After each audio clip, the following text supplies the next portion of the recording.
اعبدوا ربكم الذي خلقكم والذين من قبلكم لعلكم تتقون الذي جعل لكم الأرض فراشا والسماء بناء وأنزل من السماء ماء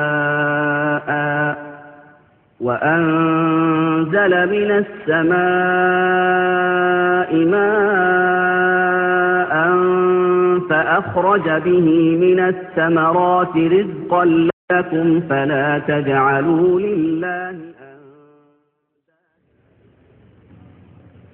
Basic things, sir.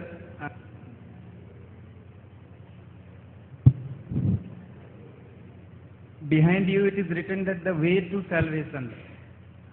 But the problem is that actually I don't know about others, but I am unable to understand that what does scenario, what gives you that salvation? What does the word mean salvation? Actual meaning, what you think and what you can give us as a scenario that when we think of word salvation, what all things we can think about or picturization comes about that. And second question is that salvation means basic question, what I used to hear in my Hindu myths also, if you are doing this thing, you are going to hell. That so-called for yours is Jannat, Moksha or something like that. So, how much this salvation helps us to go to hell or heaven? And I think what I heard that nobody have seen that what is hell or heaven, unless they are saying that don't do this, you will go to hell. Don't do this or do that, you will go to heaven. What is heaven? What is hell? What all things are going on there? How can you give this focus on that with the help of salvation? Thank you, sir. Should I explain in English? It's better to explain in Malayalam for me because it's my mother tongue. If you are able to comprehend my language, it would be better. Okay. Malayalam. Will you be able to understand? Something, and I will ask from my friends also. This is not my personal. I think yes, that many of them are having this question sometimes. Salvation, in fact, the meaning of salvation and what does salvation mean? It was described by the topic presenter. It's better to turn to Malayalam, I think, because most of the audience know Malayalam well. And for me also, for the fluent conversation, it's better to turn back to Malayalam. Salvation, മോക്ഷം എന്ന് പറഞ്ഞാൽ മനുഷ്യ ജീവിതത്തിന്റെ ലക്ഷ്യമാണ്. Aim of human life. What's the aim of human life? ഒരുപാട് വീക്ഷണങ്ങളുണ്ട്. മനുഷ്യ ജീവിതത്തിന് എന്തേ ലക്ഷ്യം? ആ വീക്ഷണങ്ങളിൽ ഒന്നാണ് മരണാനന്തര ജീവിതവും അവിടുത്തെ രക്ഷാശിക്ഷകളും സ്വർഗനരകങ്ങളുമല്ലോ. There comes the basic question. Is there anyone experience this one? This Surga and Naraga or hell and heaven? It's a very important question. അത് വളരെ പ്രധാനപ്പെട്ട ഒരു ചോദ്യം തന്നെയാണ്. ചോദ്യത്തിന് മറുപടി പറയുമ്പോൾ ഞാൻ സാധാരണയായി ഒരു കഥ പറയാറ്. ആ കഥ പറയണമെങ്കിൽ അത് മലയാളത്തിൽ പറഞ്ഞാലേ ശരിയുള്ളൂ. അതുകൊണ്ടുകൂടിയാണ് ഞാൻ മലയാളത്തിലേക്ക് ആക്കിയത്. ഒരു കുളത്തിൽ ഒരുപാട് മത്സ്യങ്ങൾ ജീവിക്കും. ഒരു തവളയും ഉണ്ടാകും. മത്സ്യങ്ങളിൽ ഒന്നിന്റെ മുന്നിൽ അതിനേറ്റവും ഇഷ്ടപ്പെട്ട ഒരു ഇര ഇങ്ങനെ കിടന്ന് കളിക്കുക. ഈ സമയത്ത് ഈ ഇര പിടിക്കാൻ വേണ്ടി മത്സ്യം ഏറെ താല്പര്യത്തോടുകൂടി നീന്തി പോവാണ്. ഈ സമയത്ത് തവള മത്സ്യത്തിന്റെ മുന്നിൽ വന്നു. എന്നിട്ട് പറഞ്ഞു, മീനെ നീ ഇത് കടിക്കരുത്. കടിച്ചാൽ നീ ഇത് വായിലേക്ക് വെക്കേണ്ട താമസം ഇതിനുള്ളിലൊരു കൊളുത്തുണ്ട്, അതിന് നിന്നെ ചെകിളയിൽ കൊളുത്തും. കൊളുത്തിയാൽ അതിന്റെ തലയിൽ ഒരു കയറുണ്ട്, കയറിന്റെ തലയിൽ ഒരു വടിയുണ്ട്, വടി പിടിച്ച് മനുഷ്യൻ എന്നൊരു ജീവി കരയിലിരിക്കുന്നുണ്ട്. അയാൾ നിന്നെ വലിച്ചെടുക്കും. കരയിലെത്തുന്നതോടുകൂടി നിന്റെ ജീവൻ പോകും. അവൻ നിന്റെ ശരീരവുമായി അയാളുടെ വീട്ടിലേക്ക് ചെല്ലും.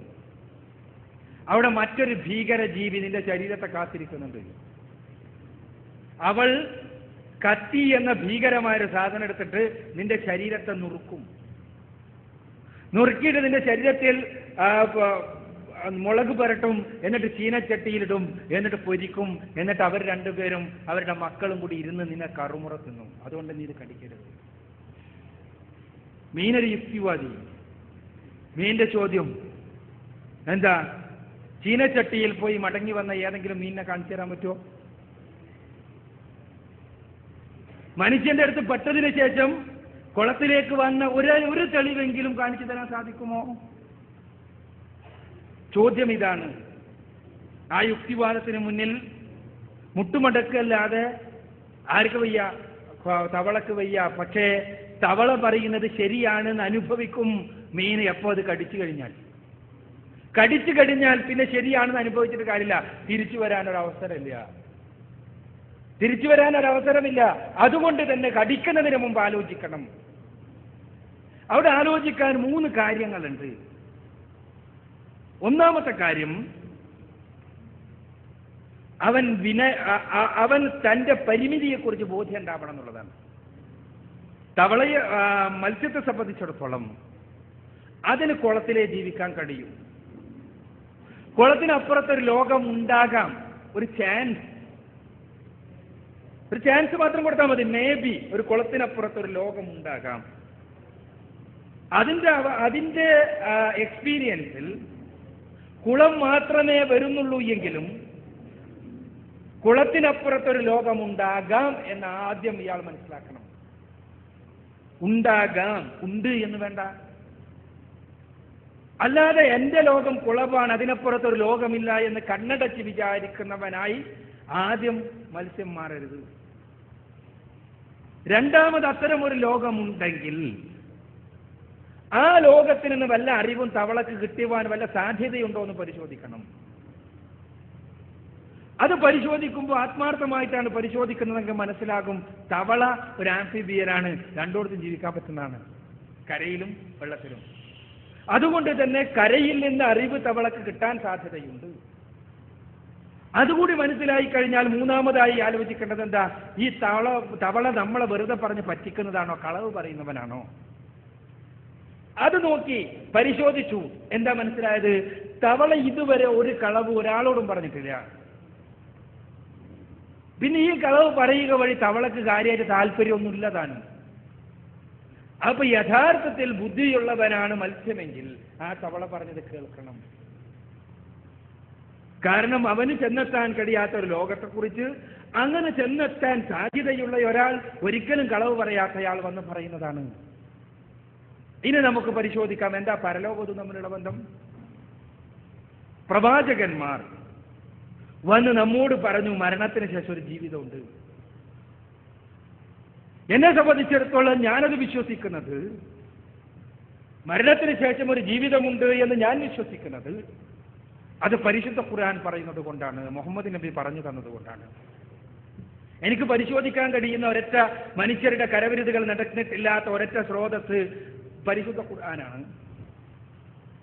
പച്ചയായി ജീവിക്കുന്ന നമ്മുടെ മുന്നിലുള്ള കളങ്കരഹിതമായ ഒരു ജീവിതചര്യ മുഹമ്മദ് നബിയുടെ ജീവിതചര്യയാണ്.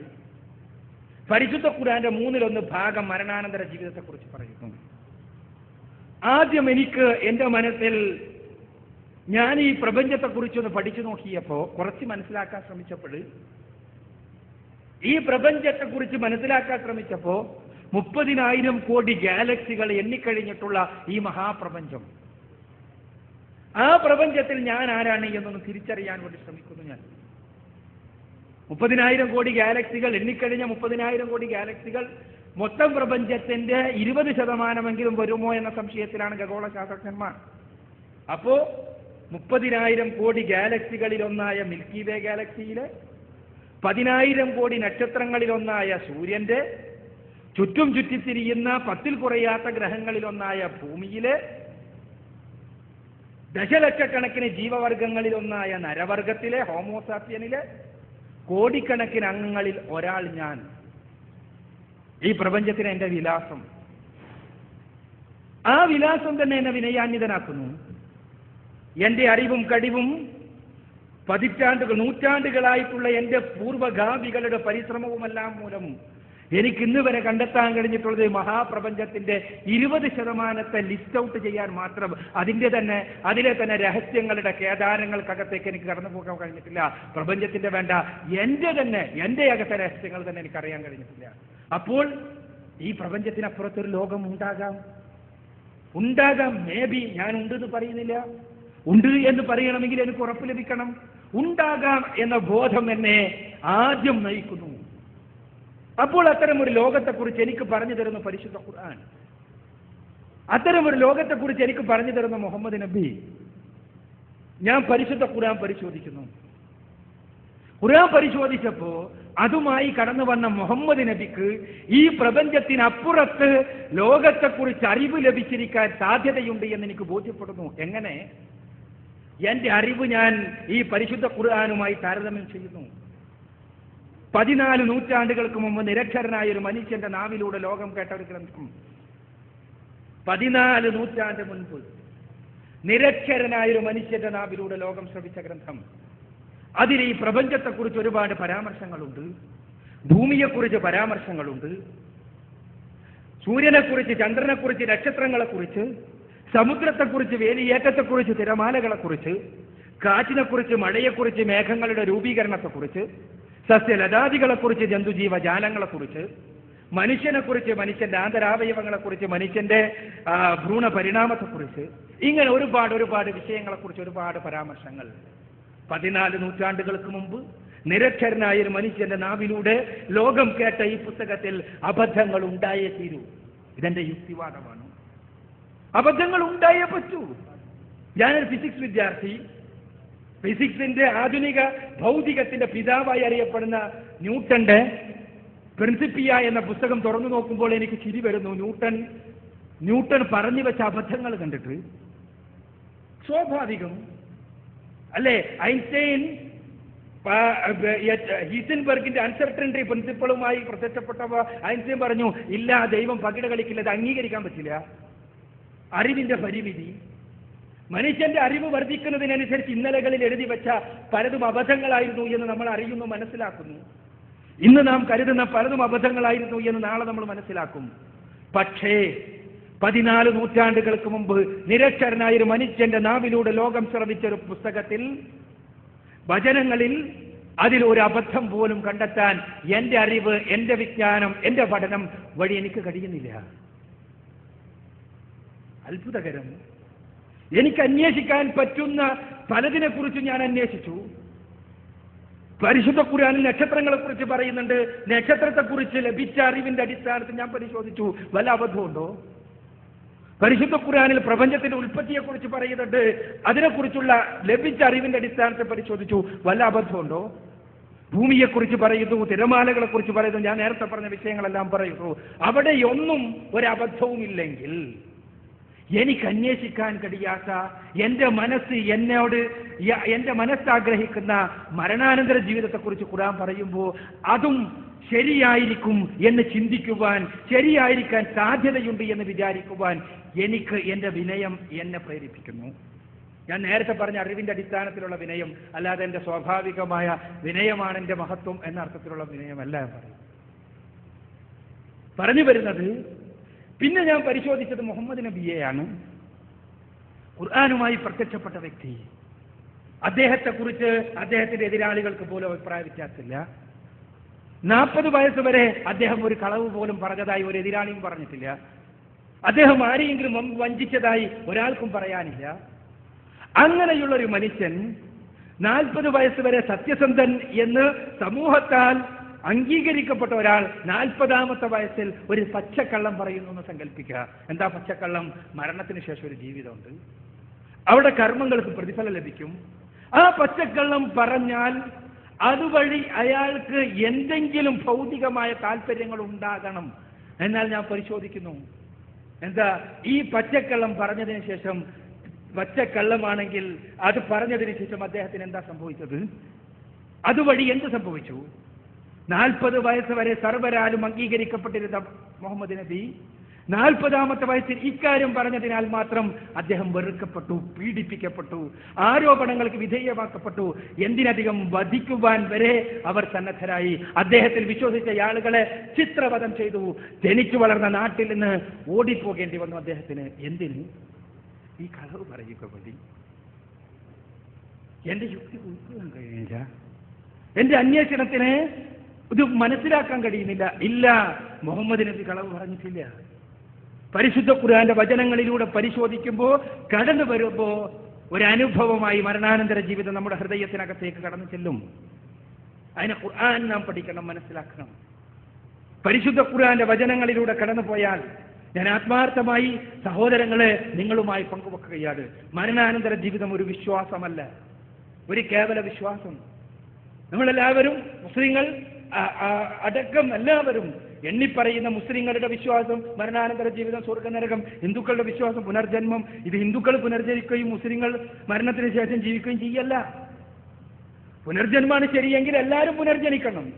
മരണാനന്തര ജീവിതമാണ് ശരിയെങ്കിൽ എല്ലാവരും മരണത്തിന് ശേഷം ജീവിക്കണം. പരിശുദ്ധ ഖുർആന്റെ താളുകളിലൂടെ സഞ്ചരിച്ചാൽ മരണാനന്തര ജീവിതം എന്നുള്ളത് ഒരു കേവല വിശ്വാസം എന്നതിലുപരിയായി ഒരു അനുഭവമായി, ഒരു എക്സ്പീരിയൻസായി നമുക്ക് ഉൾക്കൊള്ളാൻ കഴിയും. അതൊരനുഭവമാണ്. ഇപ്പോൾ ഞാൻ നിങ്ങളെ കാണുന്നു എന്നതൊരനുഭവം. അതെനിക്ക് നിഷേധിക്കാൻ കഴിയില്ലെങ്കിൽ ഖുർആന്റെ താളുകളിലൂടെ സഞ്ചരിച്ച ഒരാൾക്ക് മരണത്തിന് ശേഷമുള്ള ജീവിതം നിഷേധിക്കാൻ സാധ്യമല്ല. നമ്മുടെ അറിവിന്റെ നമ്മുടെ മാനദണ്ഡങ്ങൾ മുഴുവനും പരിശുദ്ധ ഖുർആനിലുമായി താരതമ്യം ചെയ്ത് പരിശോധിക്കുക. എന്തെങ്കിലും ഒരു അബദ്ധമുണ്ടെങ്കിൽ നമുക്കത് ഒഴിവാക്കാമായിരുന്നു. ഖുർആൻ തന്നെ പറയുന്ന കാര്യമാണത്. ഖുർആൻ തന്നെ വെല്ലുവിളിക്കുകയാണ്. ഖുർആൻ തന്നെ പറയുന്നു, അഫലാ യതദബ്ബറൂന അൽ-ഖുർആൻ വലൗ കാന മിൻ ഇൻദി ഗൈരില്ലാഹ് ലവജദൂ ഫീഹി ഇഖ്തിലാഫൻ കസീറാ. ഖുർആനിലെ 4-ാമത്തെ അധ്യായം സൂറത്തുൽ നിസാ 52-ാമത്തെ വചനം. അവർ ഖുർആനെ കുറിച്ച് ചിന്തിക്കുന്നില്ലേ? അതെങ്ങാനും സ്രഷ്ടാവായ തമ്പുരാനിൽ നിന്നല്ലായിരുന്നു ഉള്ളതെങ്കിൽ, അത് മറ്റാരുടെയെങ്കിലും സൃഷ്ടിയാണെങ്കിൽ അതിലവർക്ക് ധാരാളം വൈരുദ്ധ്യങ്ങൾ കണ്ടെത്താൻ കഴിയുമായിരുന്നു, ധാരാളം അബദ്ധങ്ങൾ അതിലുണ്ടാകുമായിരുന്നു. നാം പരിശോധിക്കണം. ഇതൊരു വസ്തുതയാണെങ്കിൽ, മരണാനന്തര ജീവിതം ഒരു വസ്തുതയാണെങ്കിൽ, മരണമാകുന്ന ഈ കൊളുത്ത്, ഈ ഇര, അത് നമ്മൾ കടിച്ചു കഴിഞ്ഞാൽ തിരിച്ചു പോകാൻ നമുക്ക് കഴിയില്ല. സത്യമാണെങ്കിൽ നമ്മൾ ആലോചിച്ച് നോക്കുക, നമ്മുടെ കർമ്മങ്ങളുടെ പ്രതിഫല ലോകമാണത്. നമുക്ക് ചിന്തിക്കുവാൻ, നമുക്ക് ഉൾക്കൊള്ളുവാൻ, നമുക്ക് വിശകലനം ചെയ്യാൻ, നമുക്ക് അപഗ്രഥിക്കുവാൻ പടച്ചവൻ നമുക്ക് ബുദ്ധി നൽകിയിട്ടുണ്ട്. നമ്മിൽ പല സഹോദരങ്ങളും ഇവിടെ നേരത്തെ സൂചിപ്പിക്കപ്പെട്ട പോലെ പഠനത്തിനിടയ്ക്ക് മരണപ്പെട്ടു. പലരും, അല്ലെ, നമ്മുടെ എല്ലാം സുഹൃത്തുക്കൾ, നാം എപ്പോൾ എങ്ങനെ എന്നറിയില്ല. തീർച്ചയായും അത്തരമൊരു ലോകം ഉണ്ടെങ്കിൽ ഞാൻ ആദ്യം പറഞ്ഞല്ലോ, നിങ്ങൾ അതിനുള്ള ഒരു പോസിബിലിറ്റി 0.0001% കൊടുക്കുക. ഉണ്ടെങ്കിൽ ഉണ്ടോ എന്ന് പരിശോധിക്കുവാൻ നമുക്ക് ആകെയുള്ള ഒരു അവസരം ഇപ്പോഴാണ്. നാം പരിശോധിക്കുക. അതിന് പരിശോധിക്കാൻ നമ്മുടെ കയ്യിലുള്ള സമഗ്രമായ ഒരൊറ്റ സ്രോതസ്സേയുള്ളൂ, അത് പരിശുദ്ധ ഖുർആൻ. നിങ്ങൾ പരിശോധിച്ച് നോക്കുക. പടച്ചതമ്പുരാനിൽ നിന്ന് നമുക്ക് വന്നിട്ടുള്ള ഇന്ന് നിലനിൽക്കുന്ന മനുഷ്യരുടെ കരവിരുതുകൾ നടക്കാത്ത ഒരൊറ്റ സ്രോതസ് പരിശോധിച്ചു നോക്കുക. മരണാനന്തര ജീവിതം ഒരു അനുഭവമായി നിങ്ങൾക്ക് അനുഭവപ്പെടും എന്ന കാര്യത്തിൽ എനിക്ക് സംശയവുമൊന്നുമില്ല. കാരണം ആത്മാർത്ഥമായി നിങ്ങളത് പരിശോധിക്കുമെങ്കിൽ, ഇത് നേരത്തെ പറഞ്ഞതുപോലെ സുഹൃത്ത് പറഞ്ഞ ചോദ്യത്തിനുള്ള ഉത്തരവാട് കേവലം ആരും തിരിച്ചു വന്നിട്ടില്ല മരണാനന്തര ജീവിതത്തിൽ പോയിട്ട്, ശരിയാണ്. പക്ഷേ നാം തിരിച്ചു വന്നതുകൊണ്ടല്ല നമ്മുടെ ജീവിതത്തിന്റെ ഓരോ കാര്യത്തിലുമുള്ള തീരുമാനങ്ങൾ എടുക്കാറുള്ളത്. മറിച്ച് അത്തരം വിഷയങ്ങൾ അപഗ്രഥിക്കുവാൻ അതിൻ്റെതായ അപഗ്രഥന രീതിശാസ്ത്രമുണ്ട്. ആ രീതിശാസ്ത്രം അനുസരിച്ച് അപഗ്രഥിച്ചാൽ മരണാനന്തര ജീവിതത്തെ നമുക്ക് നിഷേധിക്കാൻ സാധിക്കില്ല. നാം നമ്മുടെ ചിന്തയെ പ്രവർത്തനക്ഷമമാക്കുകയാണെങ്കിൽ എന്ന് മാത്രമാണ് അക്കാര്യത്തിൽ എനിക്ക് സൂചിപ്പിക്കാനുള്ളത്.